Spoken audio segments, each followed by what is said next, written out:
3.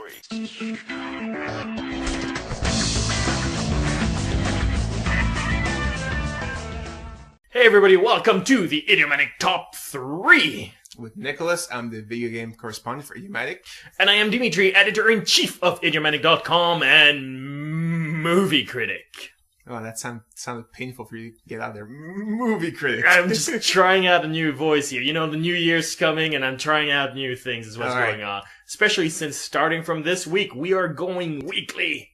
Exciting. So, since this is indeed the end of the year, we're going to do what we always do at the end of the year, is discuss the year. Yeah.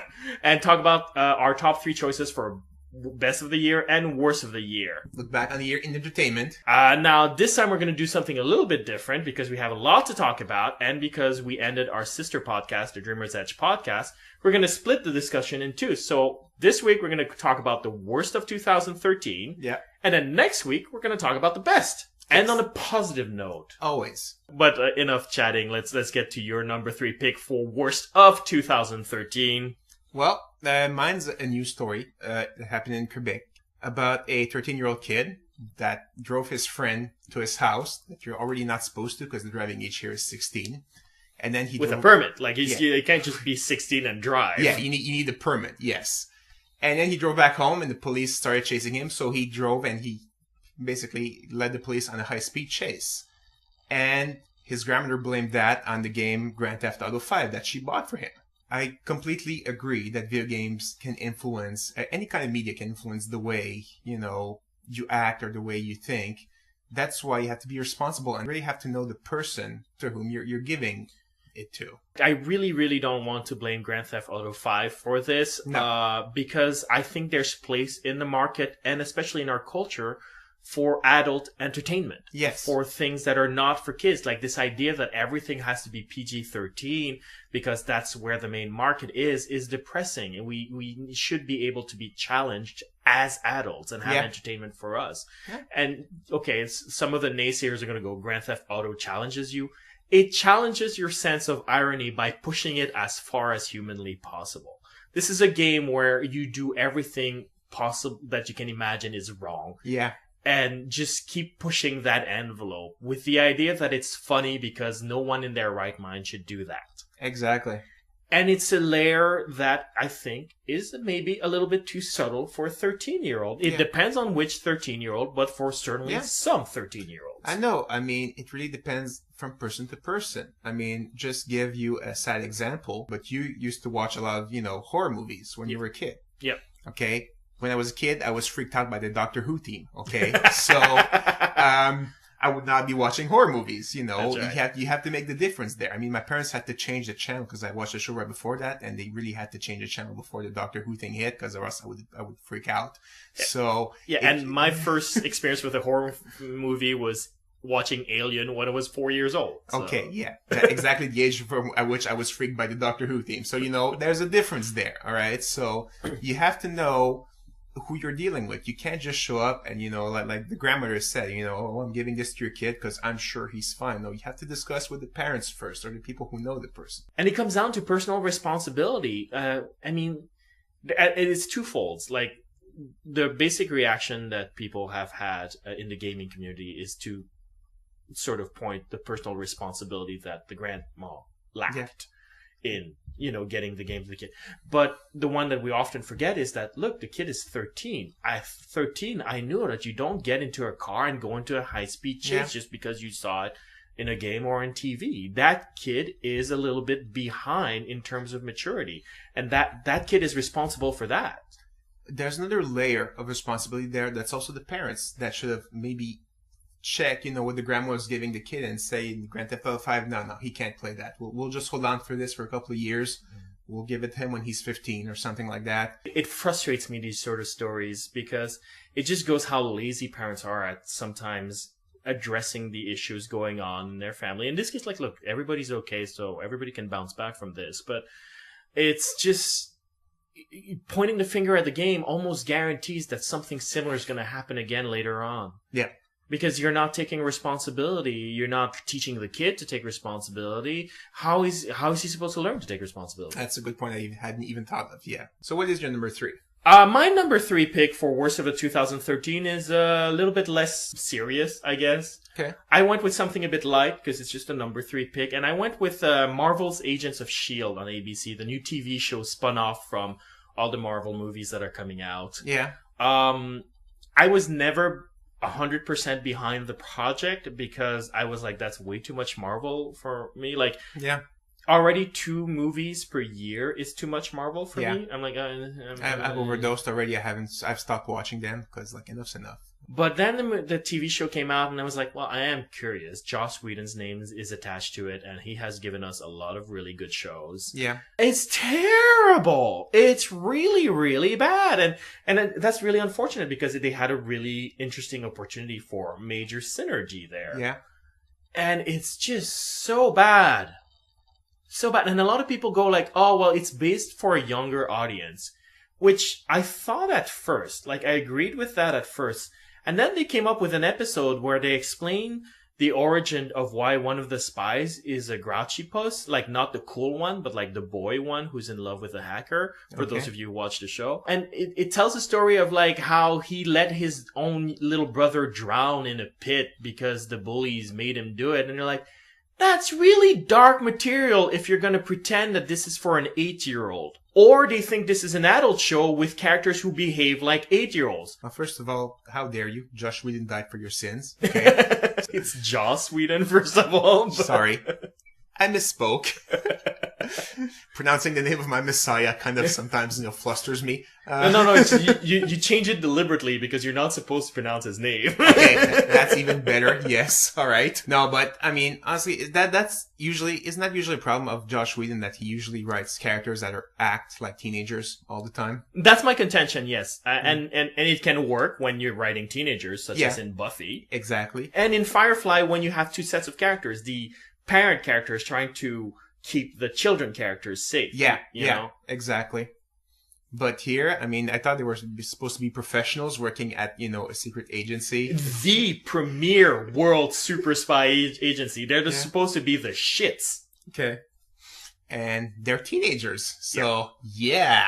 I've read, actually, on the web, maybe you can comment on that because you watch the show and you've watched, a lot about TV, that this kind of entertainment where, like, very episodic, one problem a week thing is kind of like more of a 90s things, and now we're looking at kind of grand arc things like, like in Heroes or Lost, or even 24, where you have like... Well, definitely 24. Yeah, a one season thing where you have one thing to solve in a season, and, just episode by episode, having the bad guy of the week is kind of like, of the past, and people are not that interested in that anymore.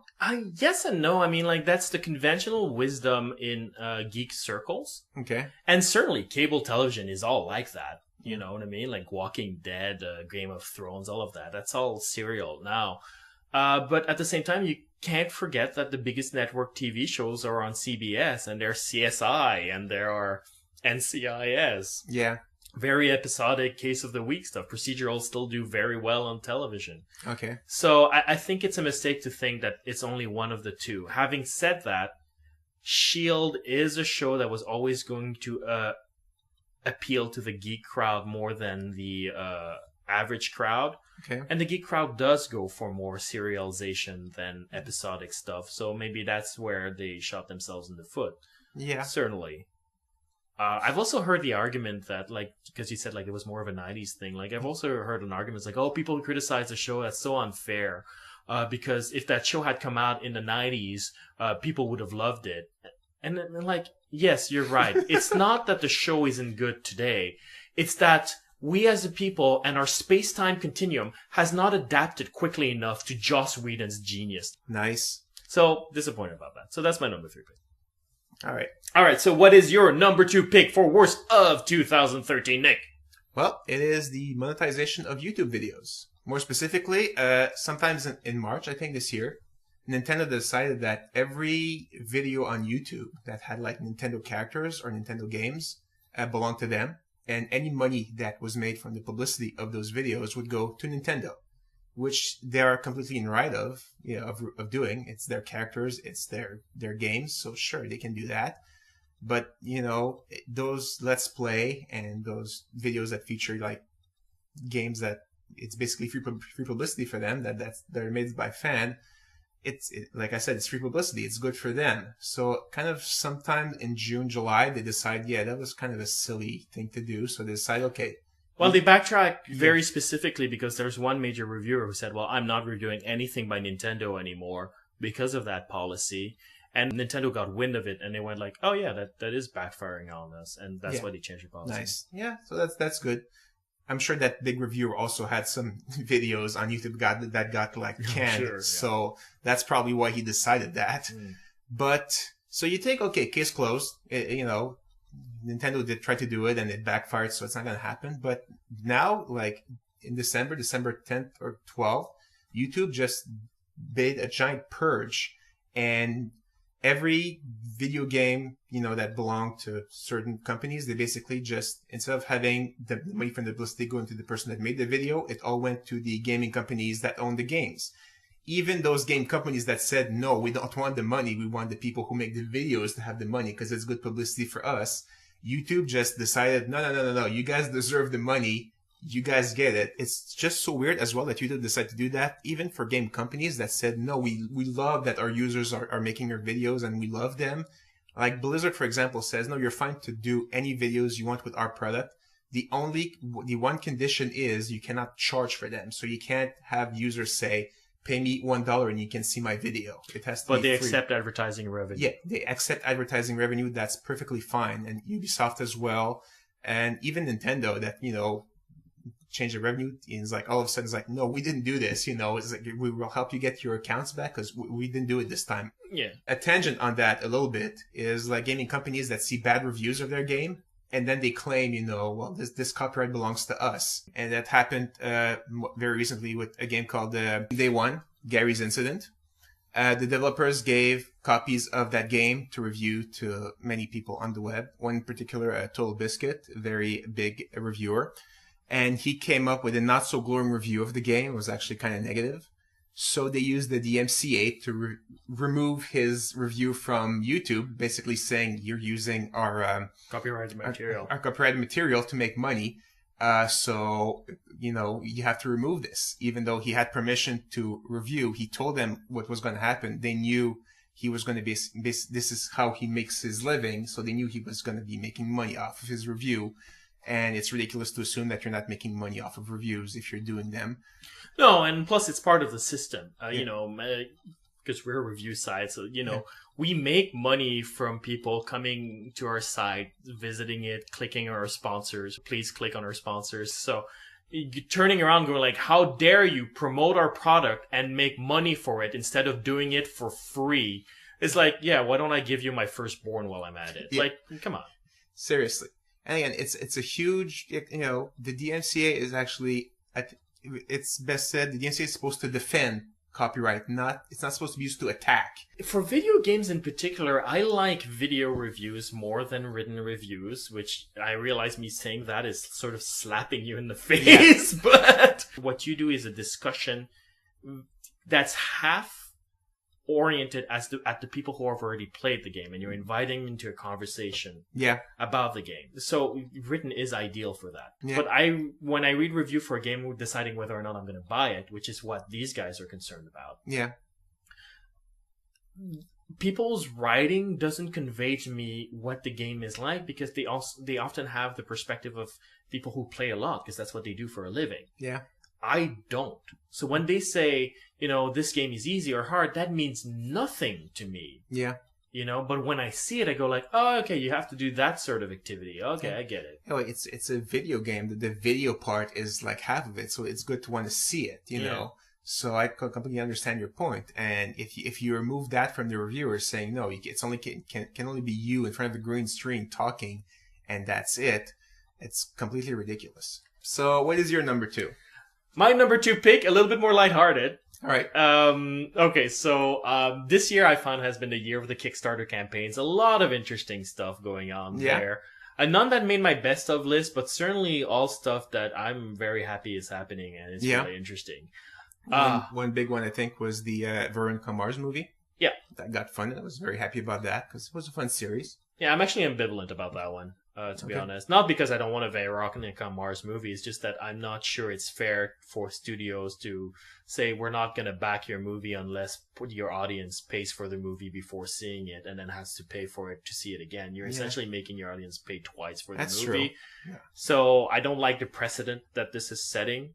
But the fact that a Veronica Mars movie is coming out is exciting, and I'm Okay. certainly happy for the production crew and all Yeah. of the creative people involved in it, and for the fans. You know, Yeah. they get to see the movie, and if they're willing to pay for Exactly. it twice, that's their business. You know? If they're willing to pay for it, that's good. You know. Yeah. I wasn't, but I'm happy the movie comes. It's gonna come out. There you There we go, go. you and then you had the one I want to talk about, which started out as a really funny joke. It was this Kickstarter campaign to put a RoboCop statue in Detroit, Yeah. which that's funny. Kinda funny, yeah. That's kind of funny. But here's the thing. Then Detroit sort of imploded, Yeah. and the people of Detroit are having a really, really hard time. To give you an idea, there are no more grocery stores in Detroit. People who still live there and who are stuck there because they don't have the money to move have to travel to the nearest gas station to get like groceries. Like that's how bad it's got. Yeah. Wow. They have the police is no longer there. They no longer have police. This is crazy stuff. It's stuff right out of RoboCop, actually, ironically. Yeah. Ironically, which it makes the statue kind of like almost a slap in the face, really. Yeah, and here's the thing, like the Kickstarter campaign continued, right? After Detroit imploded and people paid it, and it was a successful Kickstarter campaign, my and they God. put the statue in. And there's something sick about it if you gave money to this. I'm sorry, but I'm going to go ahead and call you out. That's a lack of empathy. Like the joke was funny before that happened. And Yeah. then when that happened, you just gave money that you could have given to them or to services helping the Yeah. people of Detroit to essentially raise a big middle finger in their faces. Or if that wasn't your intention, and I believe it wasn't most people's intention, to play out a joke related to fiction when they have real life misery going Yeah. on. And that's fucked up, people. Just to be, clear and fair, if you consider the Kickstarter before everything happened, okay. Oh yeah, no, look, you didn't know. You couldn't guess, you're Yeah. not Nostradamus. Yeah, Kickstarter has problems that we probably shouldn't get in here right now, but, they should really, first of all, make sure of, where the money goes. At the same time, they have to allow some freedom. They can't start editorializing what projects are good or not. Yeah. So this is not one I'll blame on Kickstarter at all. Like Yeah. a project was proposed, funding was given for it. They facilitated that. They're not responsible for anything else. Yeah. All right, what is your number one pick for worst moment in entertainment in 2013? Nick, that was a long sentence. Yes. Well, mine, it's sort of entertainment because it relates to Christmas. And, of course, if you think Christmas is the religious holiday where you go to mass and then spend time with your family, then this is not really applied to you. You don't view Christmas as entertaining, just a religious holiday. But if you're among the many that think that Christmas is about giving present, then it's perfectly entertainment. And it relates to my story about Black Friday. So this year, there were like hundreds of arrests. There were shootings. There were, people getting beaten. There were people that had their stuff stolen coming out of the store. It's just crazy things. And of course, there's going to be consequences because there were people that were arrested. But are we going to hear about that in the news? Probably not, because, with this justice system, trials are going to take, going to happen maybe in March or April. And we won't hear about that at all. And so next year when Black Friday comes, people are going to think, well, last year was pretty bad. I should bring my gun this year. And, stuff is just going to keep getting worse and worse and worse, I think. I just think, is it really worthwhile for like 25% off a TV or something? I don't get it. Yeah, well, that's the thing. I agree with you. Like, just on a personal level, I will pay 25% more for my TV if I don't have to deal with people. Like, Yes. That's how my mind works. Yeah. I'm like that, but like, look, to each their own. That's fine. Mm. I think one of the things that's proper to 2013, though, is the year where all the shops try to extend Black Friday to Thanksgiving. Yeah. There's a reason it's called Black Friday, people. Black Friday. And so they've extended to Thanksgiving, which of course has repercussions on the workers. And given that in the United States, Thanksgiving is the most important holiday of the year. It's more important than Christmas for Americans.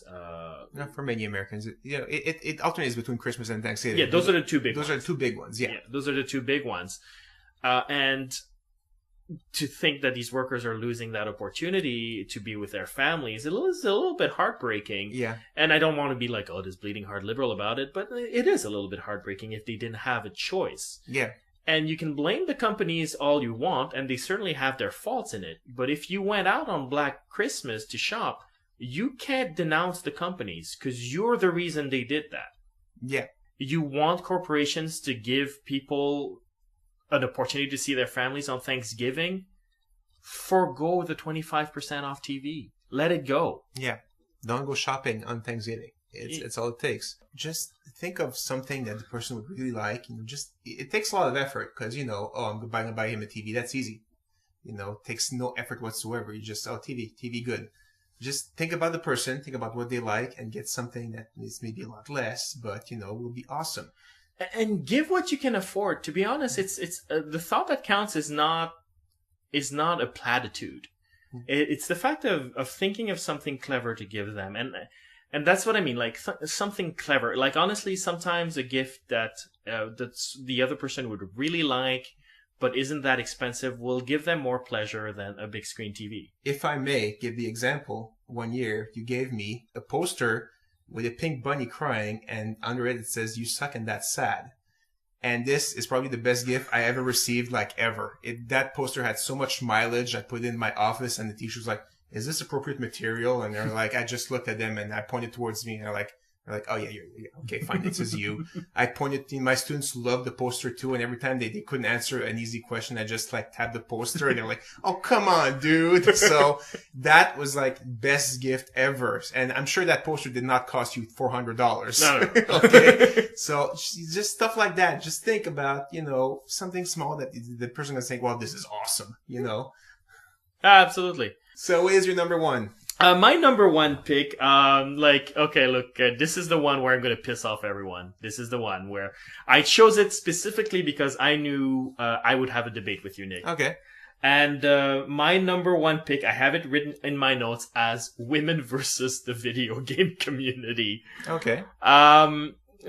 Specifically, I want to talk about what happened with the game called Two Souls. I know we're not supposed to talk about it because Sony really wants us to hush it out, but hey, you fucked up, so I don't care.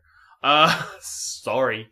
Actually, it's okay because we're not showing anything. Basically, we're just discussing it. People are not going to click on our site to see what you're about to discuss. Yeah, I would never show that video. And in case you're wondering what video I'm talking about. Yeah. Okay, so Ellen Page lent her voice and some motion cap as well. Yeah, motion capture in her face as well. The character looks exactly like her. Her likeness, that's right. To the game, Two Souls. She's an actress in it, which is sort of a big deal. We're getting Hollywood actors back into games. I know. After the debacle of the 95's, Sega CD thing. Yeah. It became just a big joke to be associated with video games, so actors just completely dropped it for a while, and now we're getting it back, so that was a good thing. And she's a star on the rise, not a star on the decline, which exactly. Because in the 90s was mostly stars on the decline. That's not cool. It's true, though. It's true. It's true. So, it's a big deal. It's something exciting. What spoiled it is somebody with a debug engine found a code that shows her character nude, and fully rendered. Like, we're not talking about, EverQuest, beige mannequin stuff, that just happens to look naked, but isn't really. It's just not. It was just a bug when that happened. Yeah, exactly.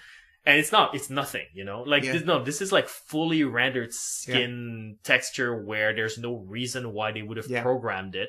And then hidden away because, when you delete stuff in programming a video game, it's always somewhere in there to some degree. The thing is, they rendered her whole body, but the camera was not supposed to move. It was only supposed to capture her at certain areas, you were supposed and they found a way to basically control the camera. Yeah. And zoom out and see everything.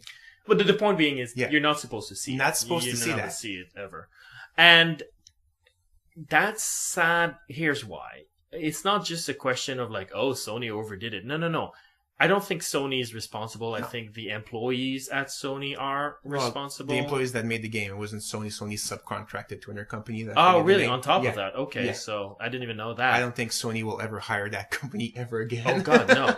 And the employees at that company, because I don't even think that company, certainly not the heads, are responsible. It's the programmers in there decided that it would be appropriate to like create a naked Likeness. likeness of Ellen Page to so that they can have erections while working on what they're supposed to do at their job. Yeah. And they thought that would be funny and arousing. And frankly, it's sick. Yeah. I don't. There's no other way for it. Like I know I sound so sanctimonious this week. No, I completely agree that it's sanctimonious. I mean, that is pathetic and sick, honestly. That takes a lot of work and a lot of, time to render the parts of the body that you're not even supposed to show. You wouldn't even have to do that. You would have just kept it like wireframe or just, very low res, just, basically like the EverQuest thing, just like beige nothing. But no, they had to render the whole body just because they want to have their jollies and, see basically what looked like Ellen Page naked. And it's terrible. There's, if you're being sanctimonious about it, it's because there is a reason to be sanctimonious about it. First of all, it's a big violation of Yeah. Ellen Page's privacy or sense of privacy. Yeah, it's not like she posed naked or anything. No, it's not. They didn't even capture her body. It was like face capture and everything. Yeah, They exactly. just added a body of what they thought she looked like. But she is in this relationship their colleague to a certain degree. She Yeah. works with them to motion cap and record voice and everything. Yeah. Like, think about it if you had a colleague who, it turns out, spent all his time drawing you naked and drooling over it instead of doing his job. Yeah. Like, don't you think that's creepy? Like, Or don't you just- think that's wrong? Just taking even, if drawing is not bad enough for you, just taking pictures of your face and then just putting your face on naked bodies of other people, and it's like, Yeah, at work. at work. And At he's work. not the only one. It's the Yeah. entire office that's doing it with you. Because, like, that stuff is not done by one person. No, that's impossible. And then that's where I'm going to go into the wider argument that's a little bit more controversial. And I realize I'm being controversial, not because I want attention, but because I think there's a discussion to be had about it. Yeah. So, like, before you send your hate mail, understand, I'm trying to have a conversation with you about this. I'm sending my mail already. Yeah, I know. But you have a group of people doing this all together, and none of them realizing how wrong this is. Not a single one of them. Yeah. Doesn't that indicate that there's a problem with the culture? Probably. And so whenever you have, and then this is where I'm extrapolating here, but you have people, women often, sort of criticizing the gaming community for there being, often cases of misogyny. And then everybody go, how dare you, bullshit. But is it really just that community? I mean, you can look on the web and there's all those, cell phones of celebrities being hacked. And hey, look, naked pictures of that celebrity that I found on her cell phone, because they got hacked. I don't think it falls under the same category because it's mostly gossip magazines that hack into Yeah. that stuff. They're not pervy magazines, they're gossip Yeah. magazines. So it's a different type of evil. I'm not saying it's not bullshit. I'm just Yeah. saying their bullshit doesn't make this bullshit less Yeah, I know, bullshit. but I'm just saying, that happens in everything, it's like, But at the same time, can you think of any other industry where you have to remind people not to draw pictures of your colleagues naked and work on them for hours on end for days at a time? this is more than a picture. It's actually like, it would actually be taking an actual real picture with a camera of like a naked body and then putting her head on it. It's like almost that bad. Yeah, it's even worse, you're right. But any other industry you're asking, can I say the military? Well, not the military industry, the military, the actual military. Yeah. It's not an industry, but yeah, in the army, there's been some really bad stuff going But on. yeah, we're not talking about that. That's Yeah. just, yeah. But no, I don't think to say like, well, sexual harassment exists, so therefore you can't criticize the video game community when they say it's sexist. 62%, according to a poll, 62% of women reported getting sexually harassed or harassed because they're women, which I guess is not exactly the same thing, Yeah. while gaming.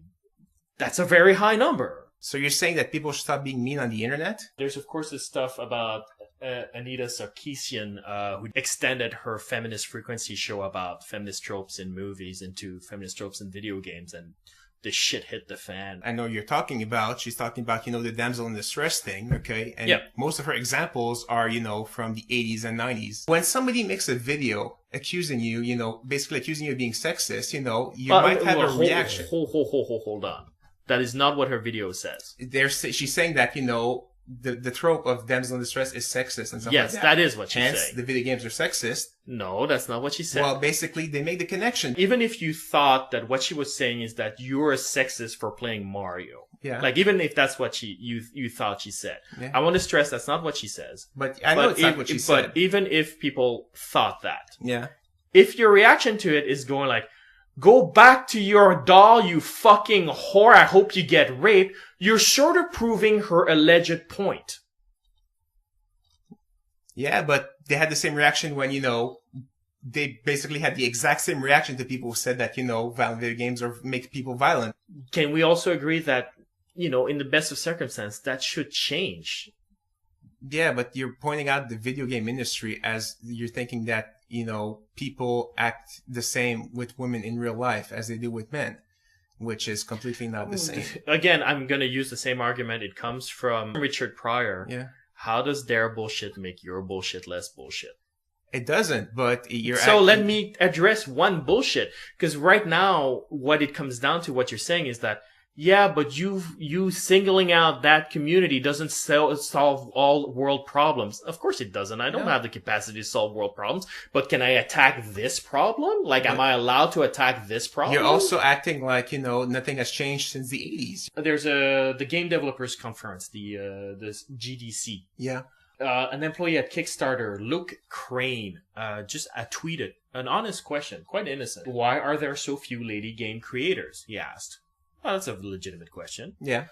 And then the answers he got are so telling about something that's really wrong with, and again, I'm going to say it, it's the industry. The culture has to shift. Some of the comments were just downright misogynistic. Lots of ladies don't make it past every small discouragement. Yeah. That's spectacular. Yeah. It's the condescension that's pouring out of that comment. That's a woman who posted this next one. Because conventions where designers are celebrated are unsafe place for me. Really, I've been groped. And then somebody said, literally every GDC there is an incident where I am groped every time. And then there's a lot more women who sort of echoed that sentiment. And then there's somebody who said, because I'm still referred to as a girl gamer or developer instead of a woman at age 40, which I don't know about that. I honestly, I think I understand how that's an insult to her, but at the same time, I don't think that's the epitome of the problem. Yeah, Say. But the reply to it, though, is like, so should I be offended if you don't refer to me as a gamer man or game devs as the men who develop games? You're ridiculous. Which tells you a little bit, I think that's more of a problem. It's like, look, she's saying she doesn't like something. Yeah.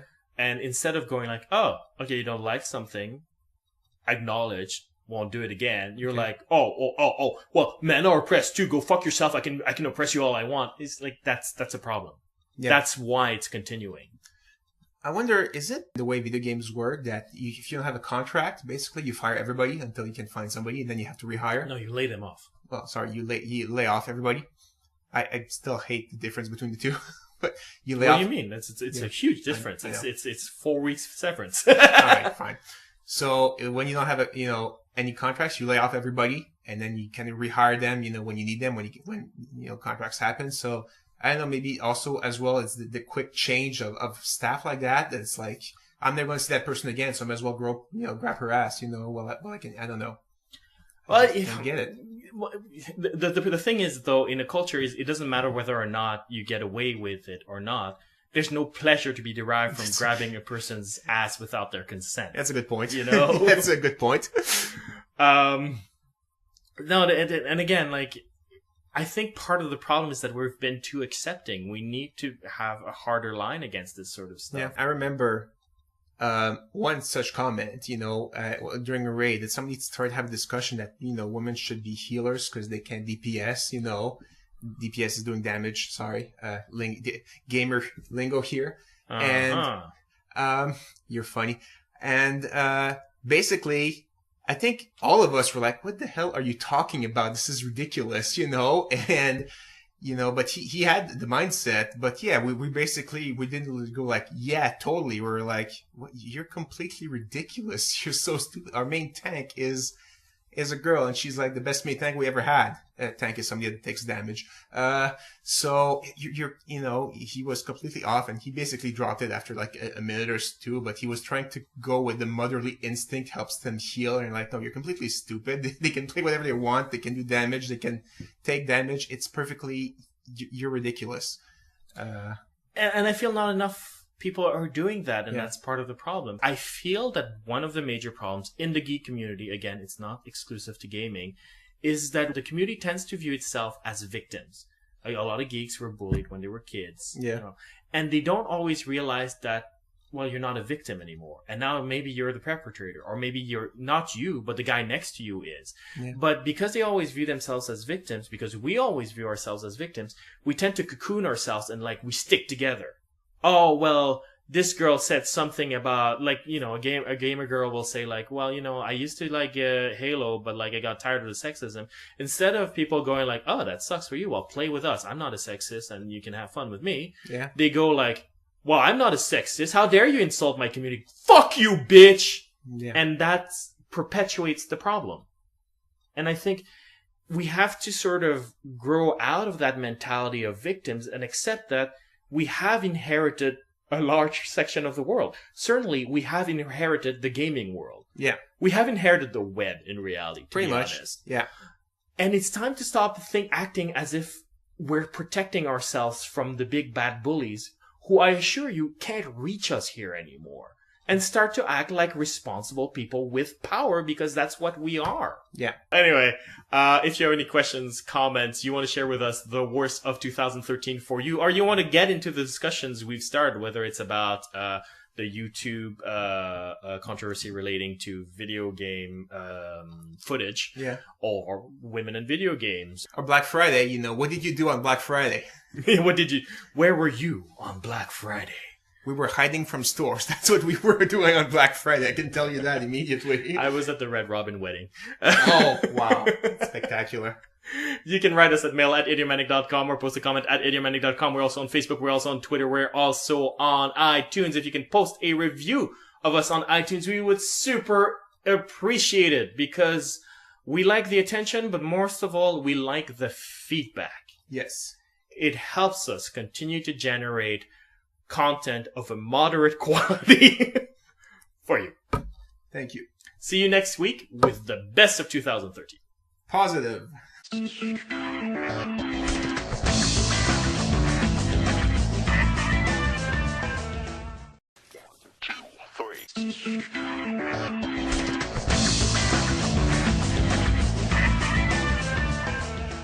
Hey everybody, welcome to the Idiomatic Top 3. With Nicholas, I'm the video game correspondent for Idiomatic. And I am Dimitri, editor-in-chief of Idiomatic.com and movie critic. Oh, that sounded painful for you to get out there. Movie critic. I'm just trying out a new voice here. The new year's coming and I'm trying out new things is what's going on. Especially since starting from this week, we are going weekly. Exciting. So, since this is indeed the end of the year, we're going to do what we always do at the end of the year, is discuss the year. Yeah.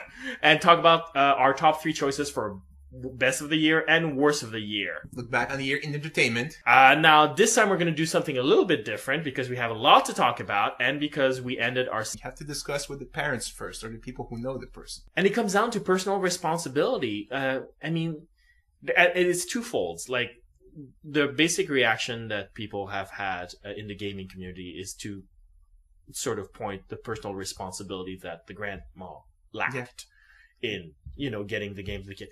But the one that we often forget is that, look, the kid is 13. At 13, I knew that you don't get into a car and go into a high-speed chase just because you saw it in a game or on TV. That kid is a little bit behind in terms of maturity. And that kid is responsible for that. There's another layer of responsibility there. That's also the parents that should have maybe checked, what the grandma was giving the kid and say, Grand Theft Auto 5, no, he can't play that. We'll just hold on for this for a couple of years. We'll give it to him when he's 15 or something like that. It frustrates me, these sort of stories, is maybe a little bit too subtle for a 13-year-old. It depends on which 13-year-old, but for certainly some 13-year-olds. I know. It really depends from person to person. Just give you a sad example, but you used to watch a lot of, horror movies when you were a kid. Yep. Okay? When I was a kid, I was freaked out by the Doctor Who theme. Okay, so I would not be watching horror movies. You know, That's right. you have to make the difference there. I mean, my parents had to change the channel because I watched the show right before that, and they really had to change the channel before the Doctor Who thing hit, because or else I would freak out. So and my first experience with a horror movie was watching Alien when I was 4 years old. So. Okay, yeah. That's exactly the age at which I was freaked by the Doctor Who theme. So, you know, there's a difference there, all right? So you have to know who you're dealing with. You can't just show up and, you know, like the grandmother said, you know, oh, I'm giving this to your kid because I'm sure he's fine. No. Sister podcast, the Dreamer's Edge podcast, we're going to split the discussion in two. So this week we're going to talk about the worst of 2013. Yeah. And then next week we're going to talk about the best. Yes. And on a positive note. Always. But enough chatting. Let's get to your number 3 pick for worst of 2013. Well, mine's a news story that happened in Quebec about a 13-year-old kid that drove his friend to his house that you're already not supposed to because the driving age here is 16. And then he with drove... a permit. Like, you can't just be 16 and drive. Yeah, you need a permit, yes. And then he drove back home and the police started chasing him. So he drove and he basically led the police on a high-speed chase. And his grandmother blamed that on the game Grand Theft Auto 5 that she bought for him. I completely agree that video games can influence, any kind of media can influence the way, you know, you act or the way you think. That's why you have to be responsible and really have to know the person to whom you're giving it to. I really, really don't want to blame Grand Theft Auto 5 for this, No. Because I think there's place in the market, and especially in our culture, for adult entertainment. Yes. For things that are not for kids. Like this idea that everything has to be PG-13 because that's where the main market is depressing. And we should be able to be challenged as adults and have entertainment for us. Yeah. And okay, some of the naysayers are going to go, Grand Theft Auto challenges you. It challenges your sense of irony by pushing it as far as humanly possible. This is a game where you do everything possible that you can imagine is wrong. Yeah. And just keep pushing that envelope with the idea that it's funny because no one in their right mind should do that. Exactly. And it's a layer that I